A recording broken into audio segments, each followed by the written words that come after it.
Series, Beba Bawumia Akwaba Ahadie latest and hot news in Kwana Mede Bramo. And uti so we subscribe ya Pomodi and say we subscribe to the channel. The other answer we click the subscribe button. Now we belly notification we understand new video be uploaded so once can be after we are now like video give us a thumbs up now see share my offer so now when you be here now we and summer echo so ewo Ghana meanwhile I feel you do right and summer abeto ye so Anti-AGYAPADIE Crusader Hopeson Adorye within summer to Young men Japadie book here, who summer ye big jar, to say a boy, a chim of your whole way, one of both say one per 5 year gun, the Japadie Minana, and woman and a top one team, a gun for donor, to me, I can care once a punk of boy, and yet I didn't part and used to see a part. Just a name of book now, when that I implementing now, Marco. Now, when I Hopeson, a fatuna also moving from radio station to the other TV station at our website side Agyapadi book in Sammy. I said a kind of food every Hudia and Consul Ewo or Mamuhasi. Now, when I help say or person or printed T-shirt, Yana Dono, Emma when ya sponsor, I might say T-shirt, no Anti-AGYAPADIE Crusader within your pretty T-shirt TV. I might say was say what chair yes our T-shirt you will be out of home. Now you put here a Hopeson and some of the 2 bear which is a T-shirt when your sponsors say. Wa wo pe bibia no na o ma o ye T-shirt ni bi na chese obi ehu dia eko ye guti ye Hopeson ni nsema wo di ekuda hinti nsema Hopeson Adorye kafa ye Agyapade T-shirt eno na share Hopeson say no to Agyapade ye tie ni nsema wo ka hinti no abre mi chacha mu nyina wo hwamia yes say no to Agyapade. You are watching Juicy News on YouTube. Hot news all time. Emfa Ghana Agyapade nyina. Emfa nkonko bo mo ho ene o mo ma ne o mo na nkanso amo. Ye nti ase. Agyapade no eye Ghana fo nyina tia. Eti emfa mabusia ba ko. Eti sabre mi no wo kase. Eja me sponsor ba ko. Wa print say no to Agyapade T-shirt. Baako 1,000 edi ama we yenton e free upedia odi okume ye bechiche free obi anhye bi enti ohu ne black wo hwe machi a ye say Anti-AGYAPADIE Crusader Anti-AGYAPADIE Crusader eye kama ne red a ya yensusu nie say no to Agyapade na nachi susu nie Anti-AGYAPADIE Crusader. Do you want to be a crusader and the brand never T-shirt no baako the Crusader?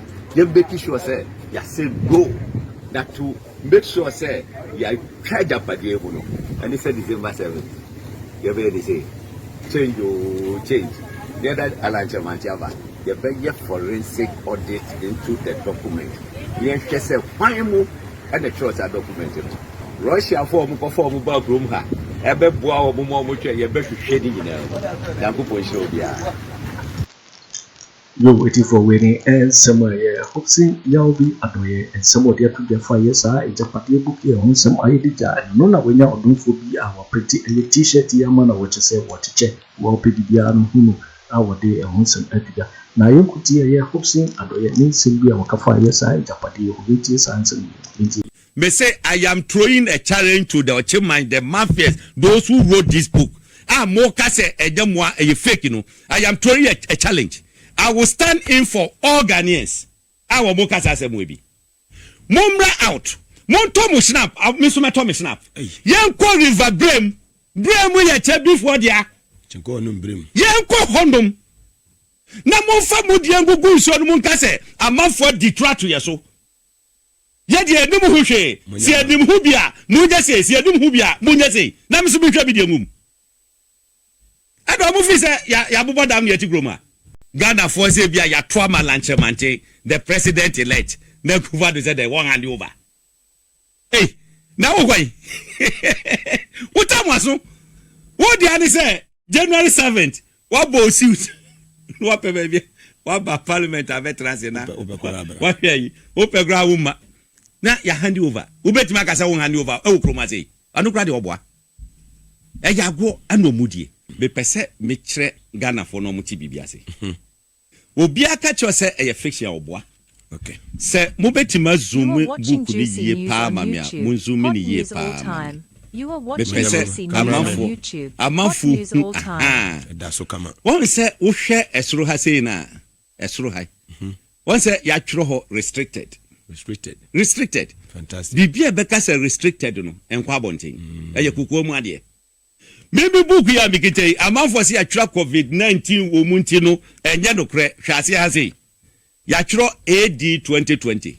AD 2020. Oh. So revision or more revising way 2020 na yenya COVID-19 yenya COVID-19 in this country. COVID-19 2020 na back race assessor aba absa. So what are they talking about? Hwe enye wo bia na adwena da adwena nyankopɔ di 2 year team no ye the reason say ye say na menka no atwi mu ye deep. Yekini eti wonti min da yen one with signature ye wa ha sei obi a wonim papa we ya oda ha ni signature bia no hu ya afa hu se do nie moti ofori panyin e dey say no moti work no eti book na chinko ano should tell you say in some of muka nyina no omoboa propaganda say opposition bi na akotworo obi say na akwa omoboa so opposition actually implementation omoboa opposition adini nie restricted AD 2020 revision. Hwe mede busuani ba ko frɛ me. Hopeson Adorye we wugidi from Chebi. Yes. Wugi Adorye we di. Ana de nje, Adam say na me twro e. What say me nka so no atwro.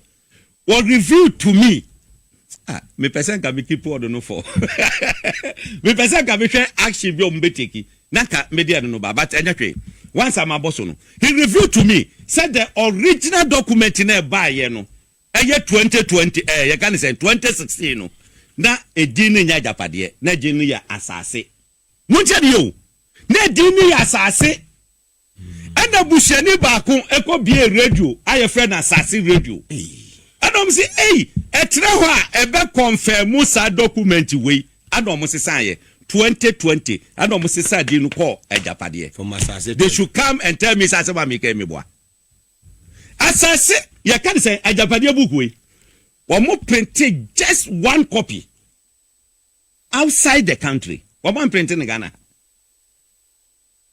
mujeni yo just one copy no omo print here no e ba ye no baby aya omuhia edwin hu nyina no omokoto safe for this very book nkwa tie the share safe no mu ni aloko adom kwa koshia no do mo ayi na fe omo ahwe omo discuss wi a do mo de kwa koshim no mo aloko me ye sure sa chase na na di jabi koso baby one day nyankopon pebone omo wie ye no hot news all time. You are watching juicy news on YouTube. And obi be pie so. Eti hwe, wo hwa so hu se photocopy. Wo se na to na ne hye da nya yi nti no. Wo hu se photocopy. Nipa ne tamu ya fast wo photocopy ni nyina. Eti onya tamu otena ase no. And odi the phone scanning ni nyina put in the soft copy the to system. Eti wo mon profo na bi and the leaky way at the to abonting. How How we saying? Show me that no. Na hwe we enyo mo simboni. Susu bibi enyo mo simboni. Eti wan e kokofa asase mbo no beto. Every page, the original book no, every page bia no, wo mo symbol eda ho. Every page. Wo mo symbol na deda ho no. Every page. Hopeson. What you say? Me pesa manfo eti bibi ase. Wo mo te bibi ase. Now, who got the forwarder? Forward, no, it was signed by Ofori Atta. Ofori Atta there, omudoso nti me name the particular Ofori Atta ono ne sign here. But the signature here is Ofori Atta. It means to say someone has signed this book. Na sa book we are ekita yi. A great transformational plan. Ewo mu no apart from say politics you ever say presidential candidate and as a leader of movement for change we be do hodmo as utter the watch forward bad for Dr. Sessia my brain to the seat too for my rehne or the natural GTP forward. Sa no bi so actual way forward. It will come forward now about the picture of whatever is in the book. Wow. Now we ano matna say yes a mobile program pa.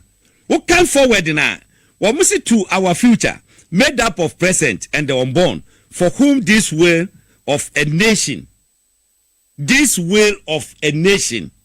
is being prepared. To our foremost king, Ofori, the produce spread across this world, for whom and to whom alone this sacred document is prepared. Yes, I dear we, dear share Ofori and ye we na ya sisa Ghana Japadie ni Ghana skenya e de ato ye yankasa ye ma ene ye nanan kanso a ye nyan wo mo ye de ato honum. When you read the whole book ewia wo mo patch said the next 100 years as I say Ofori penny fee wo mo na control Ghana. What a nonsense. What a nonsense. Na ye kasa di we ya no biti baby say e fake. Wasi, with the arrival of Nanado, we see the rebirth of a second JB Dankwa who has come to the rescue. You are watching Juicy News just a JB Dankwa, the struggle for independence. Any idea, no? Just say, Kwame Nkrumah befano honuntino. Ya mano sa ye can say, need DNS ye mano no. E DNS is a wunyano, wanya. Eti ye wejina, nature say, yababi jina honum. What can book you qua? Or patch say, during the you can say war time, no? Obian to be undefeated before, according to this book. Sano Moka. Japadie. Nenso sono. Yenya independence ye pe or mwakwa commerce anti-forso as in before. It's in the book. Eti no mo ya near the 10 Allah nini no. Me catch them for say it's more of tribal than political. This is what we are seeing today. Ani yehui. Yen poa Ghana Japadiano. Yen fanja ye mani ye nanano mo. Munkwa na mo ye funu edididi. Anyesa. Me say I am throwing a challenge to the Okyehene, the mafias, those who wrote this book. Mo kase ejamwa e fake no. I am throwing a challenge. I will stand in for all Ghanaians. Our mokasa se mwebi. Mumra out. Mon tomu snap. Misuma tomu snap. Yen ko river brem. Brem ye che before dia. Chenko onum brem. Yen ko hondom. Na mon fa mudi ngugu nso no munkase. Amafo detra to yeso. Ye de enim hu hwe. Si enim hu bia. Munye se. Si enim hu bia. Munye se. Na misu bi twa bi de ngum. Ado mu fi se ya bobo dam ye ti groma. Omu fi se bobo dam ye ti groma. What's it? Currently, with Nana in total control of the whole entity of Ghana, we have a duty to ensure that we take over the commanding height of essential fabrics of the country, in order that even in the event that Nana leaves the scene after the mandatory 8 years, the sons and daughters of Okyehene would be firmly secured and set control both financially and economically, that we can no longer be ignored in the battle to control the destiny of Ghana. Look at this. Sir, President Akufo-Addo, ewo hwedie. As so we make sure, say bibia eye sika, eye japadie, eye gold, everything in this country, as so we take over. Na omunye sika ne japadie na to the stance say, Okyehene man, obi antimi ignore omubiom. Na me angurani bati se me dia me nka Ghana ho ho. Me nka Ghana ho. Hwe. Na ubenye obi no wate honum, no wagire no ho se wo defend se enye ayi. Enye dokre. Ye ba be kire dokre wo mu. No wo hu se nese de. Hwe ni okan ye. Hwe ni okan ye. Was it to achieve this, we need to appropriate the fundamental economic and financial levers which will guarantee such control in the years to come. It will make sure that Wamu sika samun shiche ento tuye eni adinjina betimi ejina ye. Said the bayon betimi a control. What's it in doing this? We need to be strategic. We would have to work with other people from some of the diverse ethnic groups. including some carefully selected people from Ashanti and other diverse ethnicity or land. This will make them believe that they also have a hand in the pie. Ghana done meat pie. Yeah, chiche. Yeah, chiche. Chese. Say, Wamubetima ye weni de. Wamu make sure. Say, Wamubenya nkrofo free other tribes in mu. Wamu di wamaba beka ho. Na mum Ashanti de wamu en selecting nkrofo ni ye. Domu for mama medim. Won see eba be call election. Chairman sabotu mu, mu, speaker mo ne ne kai ka ho. Ada DMB, any ade. Wamu wie a fair shot. Or say chairman sabotu. Ni to no pay. Ati ko na ko trefi. Ya na afe na ne abre. Afe na ne aba no so. Afe na ne aba no so. What say it will obscure any suspicion that the project is essentially an Ofurupenny project. This point is crucial because with electoral politics, we have to have our eyes on the numbers. In the electoral process, we cannot be blatant until we are completely secure in the endeavor. It is especially so, Munjo, it is especially so because so far the Ashantis constitute the single most populous ethnic group in the country. So, say eba abatu omua. Wamu hu say Asantefo and the dorsal pa wamu na ye a tribe ba kwa wamu dorsal pa. Etino say wamu anfa wamu anka ho a ebe hadwene. Which is so, and they were able to do that. Select untumi mu wa mu da fe de. Ya bubasha obo no moka. Then they go against their own. Share paragraph 9 omuka. Was it although the Ashanti group within the current NPP is gearing itself to take over the party after the next tenure in 2024? It will be a deal if we could work to bypass them in 2024. What? Bypass which people? The Ashantis. With hard work, we could work to pass the mantle over to a non-account person, preferably from the north, under whose presidency we could secure the maturity of our takeover project. And then we know what say MPP Flavor of regime, Onfinov. Abama Nazemamu. Ato. What say? Se wono bebe yep a yina. Mampenina. A honum anna sawa mu projecti ebeti me peye because 8 years of nana omunti minyani omu penyina. Fumasa jibiaka ho omo ba be jibiaka ho se ekoko fa santini ba pe akate to no because esla say yajeman so say the city no was it to be specific, we need to strengthen our effort to control the mineral resources as well as electricity and water institution. Electricity oman farmer PDS Bawumia ka yadima PDS no se nyesa mewu beka say guarantee there some de bani fictitious ah yo sankeko etu omo fire na so manfa fire 8 months omo jeje sika ma account what are nko mo beko so a hono antimanye. Was it the success of this project depends on the way in which we for the time being control the judiciary and the press. Second to last paragraph. Control the judiciary and press. A young one was here a Paki Supreme Court. A young one was here a Paki Appeals Court. A young one was here High Court. Yeah, Paki Hodum. A young one. A Nunie, a dumb. What if ye was say, Sadia way a fake? Ace. It is okay. And the press. And share Ghana media. Be say, Nyanko Pombe Bisamo. Yanko baby samu. Asem no brother ho amunka. Wonim say stages bi ogra. Omo makwai say obebo sa de we so. Omo makwai. Na yetima limit the whole thing say and the elections are yekono. Just MPP NDC. Amunim say just adete. Amunim say just adete. Asem ni omo control the press.